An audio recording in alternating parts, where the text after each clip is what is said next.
और उसमें सर हमने ये भी कोशिश की कि पाडर का हिस्ट्री और मचैल माता का हिस्ट्री भी मिल जाए, क्योंकि यहाँ पे जितने भी श्रद्धालु आते हैं उनका ये रहता है कि हम लोग मंदिर जाते हैं, लेकिन गुलाबगढ़ उनके लिए रुकने मात्र का स्थान रहता है।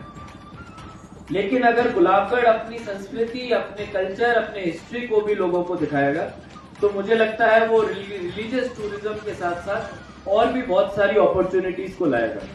और आज इधर जितने भी यंग बच्चे हैं उन्होंने देखा कि आपके ही एक यहाँ के पाडर के रहने वाले ने एक इतनी अच्छी डॉक्यूमेंट्री यहाँ पे बनाई जो पूरी पाडर मचैल की हिस्ट्री को दर्शाती है। और मैं ज्यादा समय नहीं लूंगा, हम लोग डिपकॉम सर से सुनना चाहेंगे सर के क्या व्यूज हैं आज के प्रोग्राम को लेके और मचैल माता यहाँ। और जितना भी पाडर का एरिया है, जो आशीष चौहान जो आपके यहीं से हैं, जो मैंने अभी देखा, उन्होंने एक हिस्ट्री को छोटे से 5 मिनट के वीडियो के अंदर समेटा। मैं भी ये सोचता था कि आज से पहले मुझे भी नहीं पता था इसका नाम पाडर है। बहुत सारे लोगों को मैंने पूछा है गुलाबगढ़ या पाडर, और ऑनेस्टली बताऊं तो किसी ने यही पिछली बार आया तब यहाँ के लोगों से पूछा, नहीं जवाब दिया। तो आज ये समझ में आया कि गुलाबगढ़, छतरगढ़, पाडर क्यों, इस चीज को भी हमें जानने की जरूरत है। तो जो स्पेशली जो ये बच्चे हैं यहाँ पर, इनको अपनी हिस्ट्री के बारे में जाने। उसके अलावा यहाँ पे जितने ट्रैक्स हैं उसको भी मैं ये कहूँगा forest department, police department, army के साथ में डिस्ट्रिक्ट एडमिनिस्ट्रेशन उनके कोऑर्डिनेट करके इस टाइप के छोटे छोटे ट्रैक डेवलप किए जाए। और यहाँ पर उपस्थित सभी इलेक्टेड रिप्रेजेंटेटिव, पाडर के सभी वरिष्ठ नागरिकगण, मेरे सामने जो मैं देख रहा हूँ यंग जो पाडर के इन्वेस्टर्स हैं, सबसे पहले तो मैं आप सभी को और स्पेशली डिस्ट्रिक्ट एडमिनिस्ट्रेशन को, देवांश को मैं मुबारक देना चाहूँगा कि उन्होंने बड़ी मेहनत करके, जो पिछली बार भी मैं जब आया था यहाँ पर भी किसी ने ऑर्गेनाइज किया था, ये एरिया काफ़ी जिसको कहा जाता है कि बहुत सुंदर है, पोटेंशियल बहुत है, और उस पोटेंशियल को किसी तरीके से एक्सप्लोर नहीं किया गया। तो डीसी साहब ने अपने तरीके से जो रिसोर्सेज अवेलेबल थे उसमें काफ़ी कोशिश की कि हर बार कुछ न कुछ यहाँ पे करवा करके उसको टूरिस्ट को या लोकल लोग जो यहाँ पर आ रहे हैं जो अट्रैक्ट हो। दूसरा, यहाँ पर जितने भी, क्योंकि बहुत ही रिमोट एरिया है, एंटरटेनमेंट के लिए या किसी चीज़ के नॉलेज के लिए उस टाइप के रिसोर्सेज अवेलेबल नहीं है, वो ऑर्गेनाइज करवा रहे हैं। उसके बाद में जो अभी सबसे इम्पोर्टेंट मचैल माता यात्रा चल रही है, उसका भी डीसी साहब और एसएसपी साहब दोनों की तरफ से बहुत ही अच्छा अरेंजमेंट किया गया है। सिक्योरिटी का जो एसएसपी साहब देखते हैं, बाकी डीसी साहब देखते हैं, बहुत ही अच्छे तरीके से किया गया। यहाँ पाडर की बात की जाए तो पाडर 2 चीज़ों के कारण बहुत फेमस है, जो हर कोई जानता है। एक तो मचैल माता के कारण, दूसरा यहाँ पर सफाई। तो तीसरी चीज यदि जिसको भी अभी तक हम नहीं कर पाए, यहाँ पर पाडर का जितना भी एरिया बहुत ही सुंदर है, हिमाचल के साथ लगता है।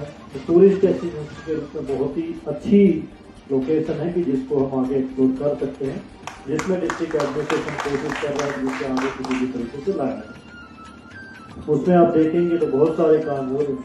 मचैल माता को जो रोड जाती है, उस रोड का काम पिछले साल से 2 साल पहले तक काफी रुका हुआ था। 1-1.5 साल में उस काम को काफी एक्सपीडाइट किया गया। जो सबसे बड़ा एंट्रेंस था वहाँ पे बहुत बड़ी जो रॉक आई हुई थी, उसको भी यदि एक्जिन साहब पीछे मचैल में ही रहेगी, वो यही बता रहे थे कि आज तक उसको क्लियर कर दिया जाएगा, तो जिससे आगे चिट्टो से आगे की रोड भी क्लियर होने पे एक तो वहाँ के जितने भी गांव वाले लोग हैं उनको तो सुविधा होगी ही डेली बेसिस पे, दूसरे जितने भी यात्री आते हैं, जो आपके टूरिस्ट आते हैं, उनको भी एक सुविधा होगी, और यहाँ के एरिए को एक बहुत बड़ा इकोनॉमिकली सर्वाइवल के लिए मिलेगा। मचैल माता के दरबार की बात की जाए तो वहाँ पर पिछले साल भी हम गए थे, बड़े सारे इश्यूज वहाँ पर हमारे सामने आए थे। कुछ अकोमोडेशन वहाँ पे अभी बनाना शुरू किया है, बनाए भी हैं।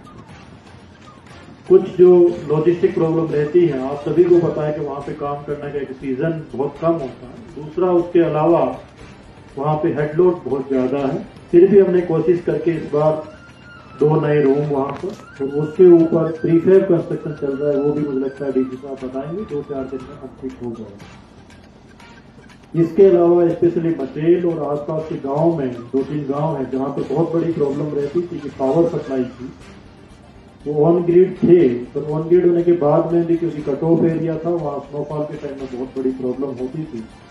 तो आज इन्होंने जो वहाँ पर है पावर डेवलपमेंट डिपार्टमेंट के एक्जी साहब ने भी बहुत अच्छा काम करके डीसी साहब ने भी वहाँ पर सोलर पैनल लगाया गया है, जिससे कि पावर किसी तरीके से कट ऑफ हो जाए, कम से कम उनको एलिमिनेशन का काम रहे, वहाँ पर एलिमिनेशन करता।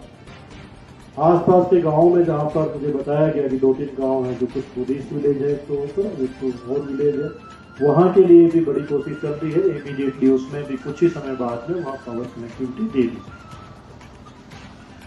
दूसरा सबसे रहता है कि यहाँ पर जो डेवलपमेंट के इश्यूज है, टूरिज्म डेवलपमेंट के लिए आपके लिए बड़े अच्छे प्रयास किए जा रहे हैं। पिछले 6 महीने किया गया था, जिसके अंदर एडवेंचर्स टूरिज्म का भी रखा गया था, क्योंकि आपके पास में जो नाला है, पानी है, उसके अंदर पूरा रिवर राफ्टिंग की व्यवस्था की गई थी, वो सब की गई थी। उसके अलावा भी बार बार इस बार आप देखेंगे जो आपकी ब्रह्मा पीक है, उसके ऊपर भी जो आकर के लोगों ने वो एक्सपीडाइट किया है और काफी वर्ल्ड लेवल पे उसका एप्रिसिएशन हुआ है, जिससे कि किश्तवाड़ जो कि पुराना एक न केवल इंडिया का पर यूरोपियन ट्रैकर्स के लिए एक बहुत बड़ा अट्रैक्शन रहा था, वो वापस शुरू हो सकता है।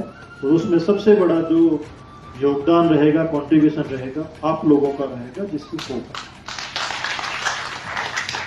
ये एक सबसे बड़ी प्रॉब्लम जो आती है जब यहाँ पर टूरिस्ट आता है या यात्री आता है, तो उनको रहने और खाने की व्यवस्था नहीं हो पाती है। पुराने जमाने में जो था, कोई किसी के घर पे रुक जाता था तो कोई बुरा नहीं मानता था, पर अब वो टाइम वो नहीं रहा। तो इसलिए होम स्टे की जो स्कीम है टूरिज्म डिपार्टमेंट की तरफ से, वो डिस्ट्रिक्ट एडमिनिस्ट्रेशन की तरफ से चलाई गई है, जिसमें पाडर, गुलाबगढ़ भी, किश्तवाड़ के और एरिया भी, और स्पेशली जो मचेल माता के ट्रैक के ऊपर जो आते हैं उन सभी को रजिस्टर्ड किया गया है। जो जो घर में अपना रख सकता है उसका किराया भी डिसाइड किया गया। उसके अलावा जो वेबसाइट बनाई गई है जो मचेल माता की श्राइन की, उसके ऊपर उनको रखा गया, जिससे भी कोई ऑनलाइन बुकिंग कर सके। जिससे कोई भी यात्री कहीं से भी आ रहा है, ना केवल जम्मू कश्मीर से, बाहर से भी यदि आ रहा है, तो उसको ये ना हो कि मुझे रुकने में प्रॉब्लम होगी, वो वहाँ पे बुकिंग करवा के रुके। इसके अलावा जब गुलाबगढ़ में क्योंकि गुलाबगढ़ में होस्टिंग की व्यवस्था नहीं है, कई बार यात्री 1500-2000 यहाँ गुलाबगढ़ में इकट्ठा हो जाता था, बारिश हो गई, मौसम खराब हो गया, यात्रा आगे नहीं जा पाती थी, तो यहाँ पर भी एक बहुत बड़ी प्रॉब्लम रहती थी कि यात्रियों को कहाँ रुकवाया जाए। ये आपके पीछे ही है, जो कि एक धर्मशाला पहले अंडर कंस्ट्रक्शन थी, कुछ सालों तक बंद रही। इसी साथ में आपके डिप्टी कमिश्नर साहब ने उसमें इनिशिएटिव लिया, तो उसको शुरू करवा दिया गया है। तो कुछ अभी इन्होंने टेम्परेरी अरेंजमेंट किया है, जिससे कि 500-700 यात्री अभी रुक पाए। और मुझे लगता है कि 15 अगस्त या 15 अगस्त से 1-2 दिन बाद में या पहले उसको पूरा फंक्शनल कर दिया जाएगा, जिससे कि यहाँ पे जो भी यात्री आता है, मचेल माता यात्रा के लिए आए या किसी भी तरीके से घूमने के लिए आए, तो उसको यहाँ पर जो है एक व्यवस्था उपलब्ध रहेगी कि उसको किसी तरीके की चिंता नहीं है कि यहाँ पर रुक सके। और जितना भी पाडर का एरिया है, जो आशीष चौहान जो आपके यहीं से हैं, जो मैंने अभी देखा, उन्होंने एक हिस्ट्री को छोटे से 5 मिनट के वीडियो के अंदर समेटा। मैं भी ये सोचता था कि आज से पहले मुझे भी नहीं पता था इसका नाम पाडर क्यों। बहुत सारे लोगों को मैंने पूछा है गुलाबगढ़ है पाडर, और ऑनेस्टली बताऊं तो किसी ने यहीं पिछली बार आया तब यहाँ के लोगों से पूछा, नहीं जवाब देते।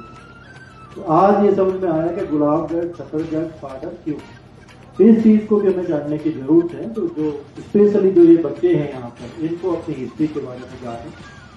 उसके अलावा यहाँ पे जितने ट्रैक्स हैं, उसको भी मैं ये कहूँगा forest department, police department, army के साथ में डिस्ट्रिक्ट एडमिनिस्ट्रेशन उनके कोऑर्डिनेट करके इस टाइप के छोटे छोटे ट्रैक डेवलप किए जाएं, जो कि 1 दिन में हो पाए, शाम तक वापस आ जाए, या 2 दिन में हो पाए, जिससे कि हम एक प्रोफेशनल ट्रैकर्स को यहाँ अट्रैक्ट कर सकें, जिससे कि यहाँ पर एक जो है टूरिज्म बढ़ता है। उसके अलावा जो कुछ इश्यूज रहते हैं, जो आपके डेवलपमेंट के इश्यूज रहते हैं, वक्त वक्त पे सभी लोग मिलते भी रहते हैं, डीसी साहब की तरफ से भी आते हैं, आपके डीडीसी मेंबर, सरपंच साहिबान जब भी जम्मू आते मिलते हैं, तो उनमें एक ईमानदारी के रूप में कोशिश हो रही है। और भी कुछ होगा तो ये पूरा एलजी एडमिनिस्ट्रेशन सब डेवलपमेंट के लिए तत्पर है, किसी भी तरीके से किसी भी कोई कोताही नहीं है। और हम ये चाहते हैं कि गुलाबगढ़ पाडर जो टूरिस्ट डेस्टिनेशन पर आए, तो यहाँ पर जो आज मचेल माता की यात्रा चल रही है वो एक कुछ समय बाद में हम देखें कि वैष्णो देवी की तरह ये भी एक बहुत अच्छी यात्रा बने। तो इधर से जितना भी हम ये भी चाहेंगे कि जो आपका पांगी के साथ में जो एरिया लगता है, जिसकी रोड कनेक्टिविटी का एरिया है, ये इश्यूज रहते हैं। कई बार हमने भी हिमाचल एडमिनिस्ट्रेशन के साथ में टेकअप किया है, वो भी मुझे लगता है कि अगले साल तक वो भी कनेक्टिविटी हो जाएगी, जिससे कि आप लोग यहाँ से, क्योंकि पांगी में भी काफ़ी टूरिस्ट आता है, इधर से भी आता है, दूसरा उन लोगों के साथ में, क्योंकि आपका कल्चर, आपका खान पान, आपके उनके साथ रिश्तेदारी है, जिससे आप उन लोगों के साथ में भी जुड़ पाए। एक बार फिर आप सभी लोगों का बहुत बहुत धन्यवाद। और आप लोग जिस तरीके से यहाँ पर एक एडवर्स सिचुएशन में रहकर के एडमिनिस्ट्रेशन का साथ देते हैं, वो एक काबिल तारीफ है। दूसरा, मचेल माता यात्रा में आपने जिस तरीके से कोऑपरेट कर रहे हैं, जिस तरीके से यात्रियों का स्वागत कर रहे हैं, वो भी अप्रिशिएबल है। और आप सभी का जो कि इस बारिश के टाइम में यहाँ पर आए, उपस्थित रहे, आप सभी का बहुत बहुत धन्यवाद। Thank you. जय हिंद।